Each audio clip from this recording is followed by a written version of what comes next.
Hello, Andrew Larson's Film Review channel back again with another hit fantastic review of a great new movie. I brought a special guest along with me this time. Hello everybody, it's great to be here. E.T. the Extra-Terrestrial here with my best friend Andrew Larson. Couldn't be happier to be reviewing films on Andrew Larson's Film Review channel, my best friend. And it's not a coincidence that I brought E.T.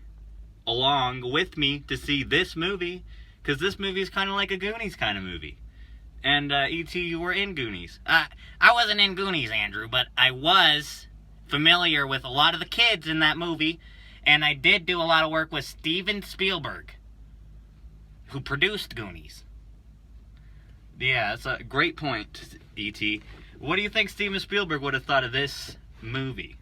I think Steven Spielberg would have loved this movie if he was alive to see it. This movie absolutely knocked it out of the park. An homage to Steven Spielberg that doesn't feel like garbage. Crap. I agree, E.T. I think this movie really defied my expectations for what I wanted to see in a Goonies-type movie in 2022. Absolutely. This movie's a lot freakier than the Goonies. This movie is really freaky, and it scared the crap out of me and everybody else in the theater, including E.T. Spoiler-free review. So this movie is like a children's fantasy movie, like a Goonies. The children go on an adventure in this movie. The adventure involves a black phone. The guy who owns the black phone is Ethan Hawke from Gattaca. Gattaca is one of the best movies ever made, and this is an almost equally great performance from Ethan Hawke. Ethan Hawke does not play the hero in this movie, he plays the villain. What a scary villain he is, because he has this freaky mask. It's a double mask. The mask changes. The top half stays the same, and the bottom half always has like a different kind of mouth. Sometimes it's like a knot mouth. Sometimes it's like an open mouth. Freaks me out, and E.T. jumped. Boop. I did jump a lot during this movie. There were a lot of scares that really got to me. And this movie wasn't just scary. It had a lot of comedy in it, too. A lot of silly elements, because it wasn't just a horror movie, it was a fantasy, a children's fantasy movie. That's true. It had a lot of funny humor in it. It had a drunken dad, and the drunken dad beat the kids. Ethan Hawke's character was kind of like a funny clown. And he wasn't a clown like that stupid frickin' Pennywise from those awful movies, It Chapter 1 and Chapter 2. Because that wasn't a real clown. I don't know if you watched those movies, but those movies are garbage, and that wasn't a real clown in those movies. It was some kind of a turtle? Ghost? I haven't read the book. I have read it. I've read every Stephen King novel, and they're all terrible. I've actually had dinner with Stephen King, and he's not the nicest man. He's no Steven Spielberg, I'll tell you that much.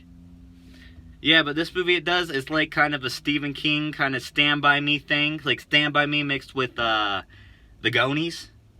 Like we talked about, Goonies. A lot of cool violence towards children in the movie. Lots of great violence towards children in this movie. This movie wasn't afraid to shy away from kids getting beaten to death. It was a very brave movie that challenged a lot of my preconceptions about what goes on in movies with kids, because this was like a children's movie, but it was all bloody. This is a new film from a director who has made movies before. Scott Derrickson. Scott Derrickson is the absolute best. I love every one of his movies. I love every single one of his movies. This is the best he's made so far. I've only seen this one and the one with Bagul. I've seen them all, and they're all amazing, and Scott Derrickson is one of my best friends. We hang out, and we watch movies together. He's a big, huge fan of my old work with Steven Spielberg. That's why I bring you on here, E.T., is so that I can get a first-hand inside peek at what goes on in the Hollywood system. So you think is this movie going to become a new classic like Goonies? Absolutely. It's already on its way. This movie's raking in the bucks in the box office. It only cost $200,000 to produce. Another Blumhouse movie. It is another Blumhouse movie. Another movie from Jason Blum, the great Jason Blum. You didn't get to see the previous Blumhouse movie I reviewed, which is Firestarter, with starring your old pal Drew Barrymore. Oh, that would have been a great movie to see. Drew Barrymore is so talented, and I love Firestarter, and I would like to see any kind of movie that attempts to tackle Firestarter in a new and different way.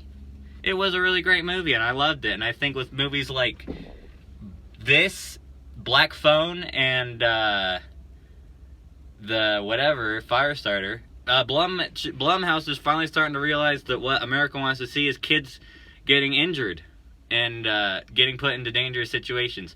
Absolutely 100% correct.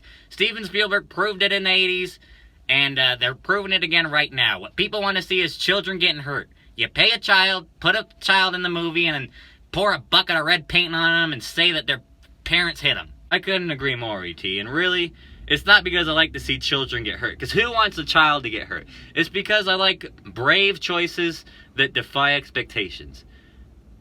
And what's braver than hurting a kid? Scott Derrickson blocked me on Twitter one time because I said something.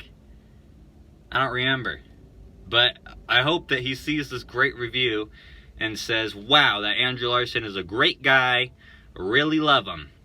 I got famous friends. He does. He has a lot of famous friends, including me, E.T. And I'm not afraid to use them. So at the end of each video, we go, God bless. God bless. God bless.